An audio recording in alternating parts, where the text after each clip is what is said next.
Hello बच्चों, let's see this question. So the question says in the arrangement shown in the figure, coefficient of friction between 5 kg block and inclined plane is 0.5. Mu is equal to 0.5. The friction force acting on the 5 kg block is what? So let's start this question. So here we will write the key concept. So the key concept is Newton's second law of motion. F net is equal to m into acceleration. And the second thing is the maximum value of friction is equal to mu into normal, and if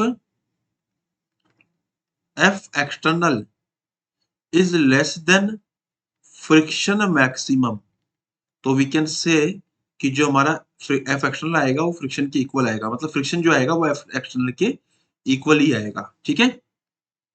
so let's start this question. So यहाँ पे हम लोगों ने एक inclined plane बनाया है कुछ ऐसे, एंड ये हम लोगों ने यहाँ पे एंगल ले लिया है 37 डिग्री. तो ये 5 kg का है. यहाँ पे हम लोगों ने एक पुली लिया है एंड ये लिया है हम लोगों ने 2 kg. ठीक है.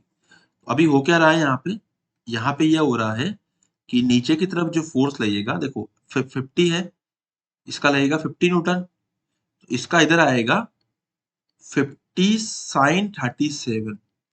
ओके. इधर की तरफ आएगा 50 कोस 37. अब ये बहुत होचपोच सा हो गया है, तो इसका मतलब मैं एक काम कर रहा हूँ, यहाँ पे मैं ऑलरेडी साइन 37 एंड कोस 37 की वैल्यू पुट करके इसको फाइनल वैल्यू डाल रहा हूँ. इधर आएगा मेरा 40 न्यूटन, इधर आएगा मेरा 30 न्यूटन. ठीक है. वैल्यू पुट करने के बाद इधर आएगा टेंशन टी, यहाँ आएगा टेंशन टी, एंड यहाँ आएगा मेरा 20 न्यूटन. दिख रहा है कि 30 न्यूटन बड़ा है, तो हमने मान लिया कि ये इधर एक्सेलरेट कर रहा है. ठीक है. अगर हमने ऐसा माना कि इधर एक्सेलरेट कर रहा है, सबसे पहले हमें निकालना है फ्रिक्शन की मैक्सिमम वैल्यू क्या होगी. तो फ्रिक्शन की जो मैक्सिमम वैल्यू होगी म्यू इनटू नॉर्मल होगी. तो mu is 0.5 and normal is what? It is the normal value will be equals to what? 40. So friction की मैक्सिमम वैल्यू आएगी 20 न्यूटन. इसका मतलब फ्रिक्शन 20 न्यूटन हमें रिक्वायर्ड है. अब सबसे पहले हम लोग क्या करते हैं, एक्सेलरेशन मान के एक्सेलरेशन निकालते हैं विदाउट एनी फ्रिक्शन. ठीक है.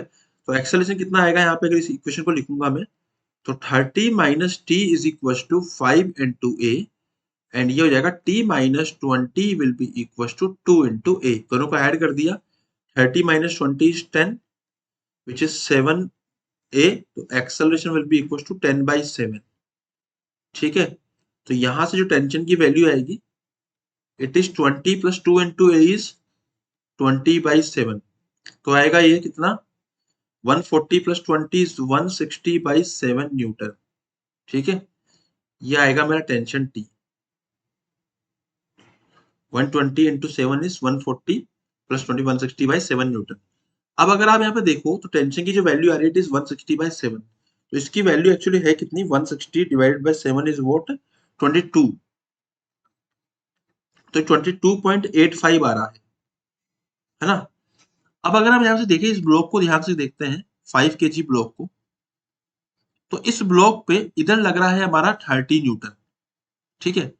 अगर हमने इसको रेस्ट पे कंसिडर कर लिया है तो इधर लगा टेंशन. अब होगा क्या कि इस पुली के बाद जो ऊपर की तरफ फोर्स लगेगा, अगर रेस्ट पे है तो टेंशन टी लगेगा और नीचे लगेगा 20. अगर रेस्ट पे है तो टी की वैल्यू 20 आएगी. इसका मतलब यहाँ टी की वैल्यू कितनी जाएगी, 20 न्यूटन. तो हमने ये माना यहाँ पे कि अगर 30 न्यूटन इधर लग रहा था, 20 न्यूटन पीछे लग रहा था, तो ये चल देगा, रुकेगा नहीं है. तो लेकिन लेकिन लेकिन अगर हमारे पास फ्रिक्शन है तो फ्रिक्शन कैन होल्ड दिस. अब फ्रिक्शन कितना रिक्वायर्ड है, 30 माइनस 20 10 न्यूटन रिक्वायर्ड है. क्या 10 न्यूटन अवेलेबल है? यस, क्योंकि हमारे पास 20 न्यूटन अवेलेबल था, तो 10 न्यूटन फ्रिक्शन यहाँ पे मिल जाएगा. इसका मतलब this situation is wrong and this situation is correct कि ये फ्रिक्शन जो 10 न्यूटन लग रहा है एंड इस ब्लॉक को रेस्ट पे रखेगा. So option number 3 is my final answer. I hope you understood it well. Best of luck.